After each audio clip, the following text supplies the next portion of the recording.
Mercy, mercy, mercy.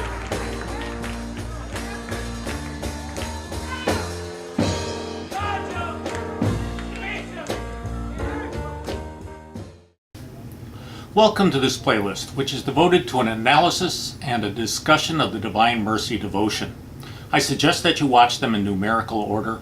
I think that they'll make a little more sense to you that way. In the past installments, we discussed how at least some of Sister Faustina's spiritual visions could not have come from God.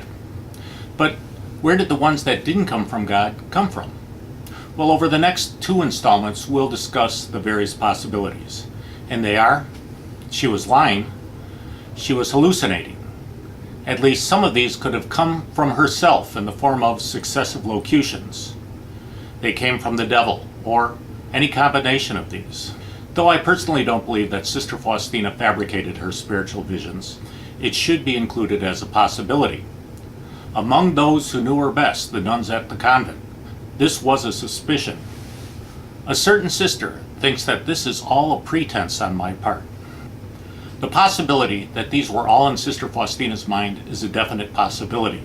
In fact, there are paragraphs in her diary where she suspected this very same thing herself.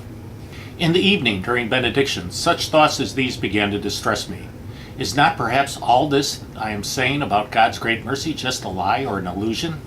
Perhaps she created a fantasy land where she was the most important person in the universe, and God and all the angels and all the saints just constantly doted on her. We know that in at least some cases she was unable to tell the difference between fantasy and reality. I was not sure whether this had happened in a dream or reality. Perhaps she preferred retreating into her comfortable fantasy land rather than to deal with the harshness of reality. As soon as I left the chapel, I had an encounter with reality. I do not want to describe the details, but there was as much of it as I was able to bear. I would not have been able to bear even one more drop. Or perhaps she suffered hallucinations because of a physical problem, such maybe as a brain tumor, or some other sort of malady. Sister Faustina died while she was relatively young of what some people speculate was tuberculosis, and I assume that they speculate that this was the cause of her death because she had a very bad cough. For a month now, I've been feeling worse. Every time I cough, I feel my lungs disintegrating. It sometimes feels that I feel the complete decay of my own corpse. So she might have had some kind of physical malady causing hallucinations coupled with her tuberculosis. However, I wonder whether she might have died from another disease or condition where hallucinations might have been a symptom. Please note that she also wrote that her body smelled like a corpse, which I don't believe is necessarily consistent with tuberculosis. After a minute or two, she made a terribly wry face and said, "Sister, I smell a corpse here, as though it were decaying. How dreadful it is." I said to her, "Do not be frightened, sister. That smell of a corpse comes from me."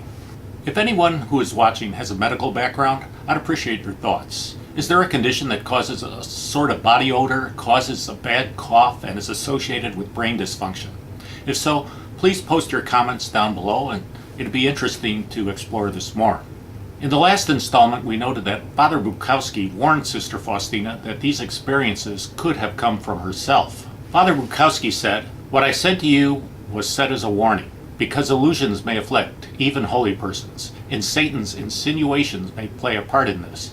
And sometimes this comes from our own selves, so one has to be careful."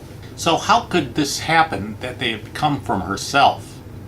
Well, St. John of the Cross describes the phenomenon of successive locutions in Book 2, Chapter 29 of his book, Ascent of Mount Carmel.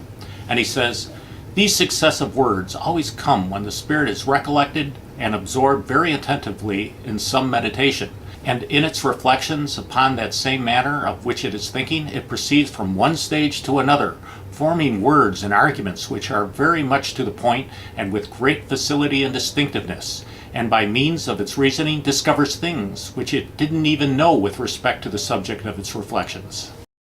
So that it seems not to be doing this itself, but rather it seems that another person is applying the reasoning within its mind, answering its questions, or teaching it. And in truth, it has good cause for thinking this, for the soul itself is reasoning with itself and answering itself as though it were two persons convening together, For such a one knows not the facility with which the understanding can form words inwardly, as though they came from a third person. St. John continues, I am appalled at what happens in these days, namely, when some soul with the very smallest experience of meditation at once christens them all as coming from God, and assumes that this is the case, saying, God said to me, or God answered me, whereas it was not so at all. But as we have said, it is for the most part they who are saying these things to themselves. St. John writes, the desire people have for locutions and the pleasure that comes to their spirits from them leads them to make answers to themselves, and then to think that it is God who is answering them and speaking to them.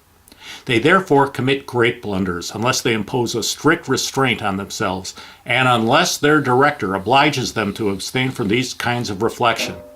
For they are apt to gain from them mere nonsensical talk and impurity of soul rather than humility and mortification of spirit, if they think, this was indeed a great thing, and God was speaking, whereas it will have been a little more than nothing, or nothing at all, or less than nothing.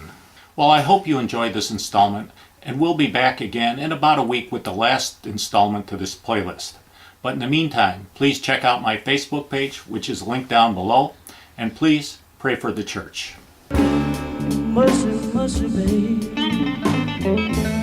Ooh, Lord, have mercy on me.